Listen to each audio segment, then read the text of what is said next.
how long have you had your wood miser? You got the same thing, right? I got exactly the same as yours. So how long have you had it? About 2 years. And you cut all the time? I could stay busy full time with it if I had the logs to do it with. I have enough demand that I could stay sawing full time with it. But you're saying the demand is for the longer logs? Not all of it, but a lot of it is. They're specialty cuts. Like I have a customer that I set that does all pole barn buildings. Yep. That he does double trusses together, and he has to have those a board cut that matches his the width treated of the 6x6s. Oh. So that he has to have exactly the right width in there, so those trusses slide down over top of that 6x6. Right. So custom cuts. Mm-hmm. Custom cuts and long beams. So I have 3 boxes of blades, and I haven't changed the first one yet. Okay. I've been really impressed with them. I have a sharpener, but I don't have it set up yet. Make sure you keep water in your thing and keep your water on it when you run it, because if you don't, it gets hot, and where they weld that belt blade together, they'll separate on you. Really? Well, I've been running water and keeping the water on it just to keep it cool. I thought it was to lubricate the cut, but you're saying it's to keep the blade cool. Yes. I had my son-in-laws run it, and they didn't keep the jug full of water, and it ran out, and where they weld this band together, it separates. It gets hot, and it comes right apart in here in the middle. Well, I've always kept the water on it because it seemed to cut better when I ran the water. But keeping it cool, that makes sense. What do you think about like a planer head? Do you see any value in that? Have you had demand for it with people that you're cutting for? If you drag your logs through very much dirt, it dulls your blade really fast, and so they have that little planer on that goes with the mill that cuts the bark and cleans that ahead. I'm not sure it's available for our models. I haven't seen it for this. I was thinking that the one that's on the rollers like this, that's an actual planer head that rolls back and forth, so you can really smooth your timbers up so you don't get the rough cut. I've never tried any of those. I have a 16-inch regular commercial planer that so you cut your boards and then so I can just run them through to plane them. It'll plane any of these big timbers you got here. It will plane those. But most of the people are asking for the rough cut. They like the rough cut. And so I don't know that makes any sense. I mean, I'm not building cabinets or furniture. Occasionally for the real finished insides look, some of them like to have it planed, but the majority like this little rough look. Yeah. Well, it's been such a good little sawmill, and I just see just years and years of continuous use out of it. They work really well. The only thing is sometimes as you use it a lot, you'll wish you had a log roller, which the bigger models have got that automatic roller on it. I do have a log roller. It's right over here. If that rolls the logs really, really nice. That's what I use at my mill. Yeah, just use the tractor and set them up there. But at times it'd be nice just to grab the lever and go like this and have it roll over. Just turn it over. Instead of get off and start the loader and move it. Anything negative to say about this machine? Frustrations that you have? I really haven't had any, because before I bought mine, I researched it really heavy, and I only had 2 choices, and the wood miser was one of those choices, and it was my preferred choice. And when I found one, this model, at a good price, I just jumped on it. And it has a diesel motor in it, and it has. Oh, you got that? See, I'm running gas, and you got diesel. I would prefer that, especially where we've got so much diesel equipment around here. But the gas motor seems to run they're just fine. Yes. Mm-hmm. What did you end up having to pay for yours? We paid $6,000 for ours.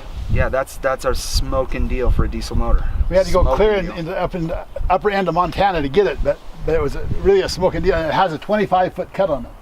Oh, see, and I'm 18, so you got it a track extension plus a diesel motor. I have 2 more tracks. Dang it! Why do you always get the good deals? Yeah, I would like to be able to go to 25, because then you could comfortably cut 20 or 21, which would let you cut timbers to 20 or whatever. 20 and 24 are real popular. Where do you get most of your lumber? Where are you getting your trees? I cheat, because we have 520 acres of virgin forest that my grandfather bought. So you're getting off your own land. So I get mine off our own land. Again, you always get the good deals. That's the basic reason why I bought my mill, is because we had a lot of trees and I was hiring it sawed. Yeah. And so I just But it's in a family trust, and at any time that could go. So I don't know. I've been trying to cultivate other avenues of trying to find different ways. The only way I'm getting it is doing construction projects on these cabins, and then they ask us to clear the lot, and then I get to bring the trees home. And I've got quite a few. Pretty good pile. Yeah, but I think if I got serious about cutting, I'd burn through that pile pretty quick. There's guys that bring them in by the semi-load. So you can get them. I've been talking to Wilmore down there in St. Anthony. Wilmore Lumber. Wilmore is the sawmill down there, and they've got some contracts with the Forest Service. And I was going to get with them and say, guys, what would it cost to deliver me a truckload? There's some guys that deliver firewood that brings it up out of southern Utah that does it cheaper, and you probably can get a better deal with them guys than you can. No kidding. Even from these guys that are working right across the street. Holy cow! Because Wilmores have their own sawmill, and they don't want to like the competition. Yeah. So, you're going to pay premium for their logs, right? But we'll have to get with you and see who those guys out of southern Utah are. What are you finding? Are you charging? Is it just board foot? And what are you charging a board foot? I charge by the board foot, but mostly what I've done for commercial sawing is they bring their own logs in, and I have just sawed their logs. Right. So they pay me by a board foot. But it's just a cut price because they're providing the lumber. They provide their own logs, and I just give me a comparison. If I bring you a tree, what do you charge a board foot? And then if you supply the lumber, the trees, what's the board foot cost? Usually when I supply the tree, I call BMC and ask them what it would cost for that same log. Yep. And then I give them a little less. So kind of going rate minus a percentage. Right. Well, for me, living down in the flatlands, 5 minutes from Home Depot, buying a sawmill made absolutely no sense because I could go to Home Depot and buy lumber cheaper than I could produce it.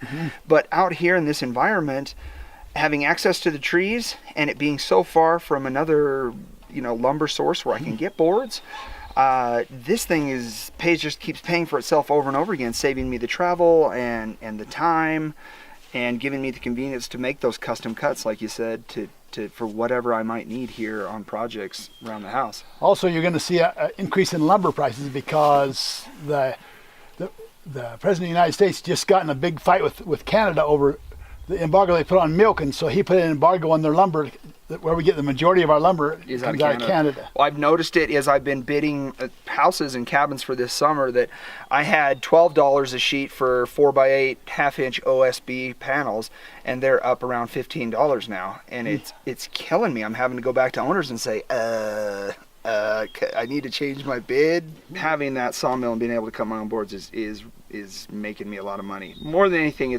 it's the convenience of having what I need when I need it, where I'm in a situation that's going to cost me 2 hours to go somewhere and get something. The convenience for me was that we did a lot of log homes. Yeah. And so I was always hauling a log somewhere to try to get a custom cut to a certain custom side to fit into a certain spot. Yeah. Either flattened on one side or flattened on the other side. And I always was on my wish list for a long time to have my own that I could just be able to go in and do it and take it back to the job. Yeah. You want to watch, so if you can cut, like if you need some 2x6s. Yeah.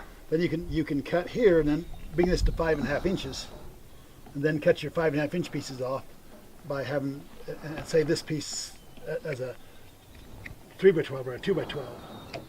Your heavy demand is in 2x8s, 2x6s, and 2x4s. Okay. So 4, 6, 8. Mm-hmm.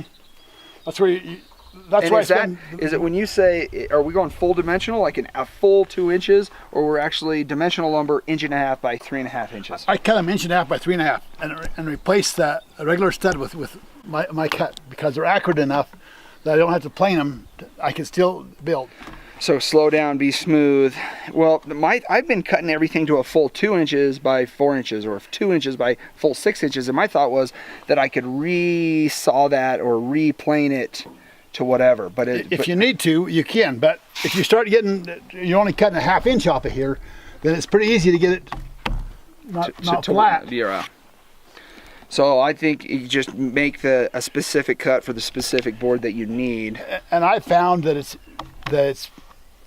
most people don't even notice that that's not a plain board when I cut them at dimensional size. Yeah, they can't even tell the difference. As long as you got a sharp blade and you're nice and smooth. People never have noticed that that's rough sawed lumber. Yeah, so as you built those shops and those buildings, my concern has always been the twist that you get as some of this stuff that's not kiln dried maybe dries a little bit. What do you do, or how do you bring it together to minimize some of that? As you cut that and saw it when it's green, you need to do like you've done here and put a sticker under it. Yeah, so it can air all the way around it. And then band it. Oh. Then it'll hold. Okay, so that it's in the pile, it doesn't cup or twist. You sticker, then it's banded, then as it dries, then it stays straight. I'm wider than that, but that's all wider I can run through. But this edge here, leave that live edge. Yep, with the live edge on it, and then you go in through that and belt sand that off smooth. Yeah. And put a resin on top of that. That would look really pretty. And these knots and the things that's in that makes a character to that, and the resin just fills in there and makes it smooth. And you need to make them just a little wider, the full 2 inches. Okay. For countertops, go thicker. It helps keep from your warping so much. Get from the cupping that we're getting.